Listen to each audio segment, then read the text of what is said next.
The most quietly radical romance in Bridgerton Season 4 isn't Sophie and Benedict. Romance is bursting out every corner in Bridgerton Season 4, with more couples than ever appearing on screen. Even as the season focuses on the budding Cinderella story between Benedict, Luke Thompson, and Sophie, Yaren Ha, couples from previous seasons still give us glimpses into their marriage. This season's romance also extends to the Bridgerton matriarch, whose blossoming garden has been teed up for quite some time now, after being introduced in the spin-off show Queen Charlotte, a Bridgerton story. Giving Violet, Ruth Gemmell, a tantalizing affair of her own may seem like another excuse to shoehorn more romance into the show, but her storyline is more important than you may think. During Bridgerton Season 3, Violet meets the handsome brother of her best friend, Lady Danbury, Adjo Ando, who immediately sweeps her off her feet with a delicate gesture, returning a handkerchief. Marcus Anderson, Daniel Francis, has since won her heart through patience, compassion, and heated gazes across the room,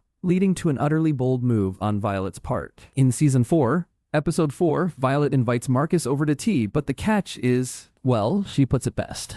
"I am the tea you are having." Laid gorgeously and vulnerably across her bed in light blue Regency nightwear, she indulges in her desires with a fidgety confidence. She may preen and hesitate, but it is not due to fear or uncertainty about her choice.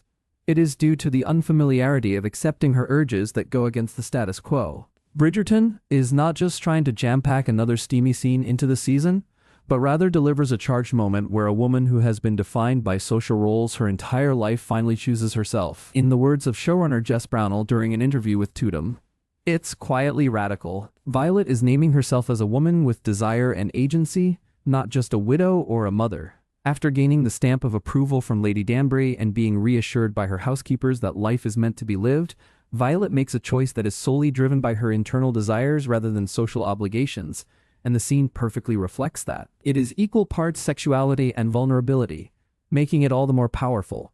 Season 4 will debut at the end of the month. At first glance, it does seem that Benedict and Sophie are the only radical couple in the season, as their interclass romance defies social norms, but Violet's storyline is also subversive and quietly radical in its own right. As a widow and a mother, Violet is ascribed social expectations of remaining loyal to her late husband and focusing on her children's lives. However, her arc demonstrates that she can still uphold these roles, much to Benedict's and Eloise's, Claudia Jessie, chagrin, while still finding companionship.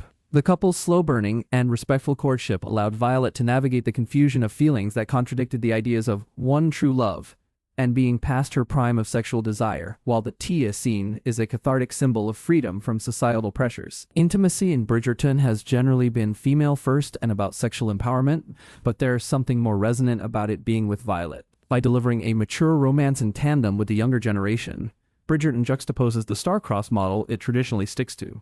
There's a wonderful nuance in how larger-than-life the emotions are, where even a whirlwind, saga-worthy romance in your youth can be followed by an equally sensual second chance later in life. Most importantly, the rekindled urges are framed as something that deserves neither guilt nor shame. So, as Violet surrenders herself to her desires and takes the agency to act upon them, it is celebrated just as beautifully as her children's stories, while reaching deeper into the fears and uncertainties of passing time. Bridgerton frequently impresses upon the fact that love can take many different forms, and in this pursuit, it delivers one of the most subtly potent romances this season. Growing in the background, Violet and Marcus allow lingering stares and palpable heartbeats to convey the war against social customs they are silently waging, finally crossing the line they cannot retreat behind in this season. So, yes, Violet's relationship does contribute more romance, drama, and heart-racing sequences to the show, but it also offers empowerment, freedom, and hope.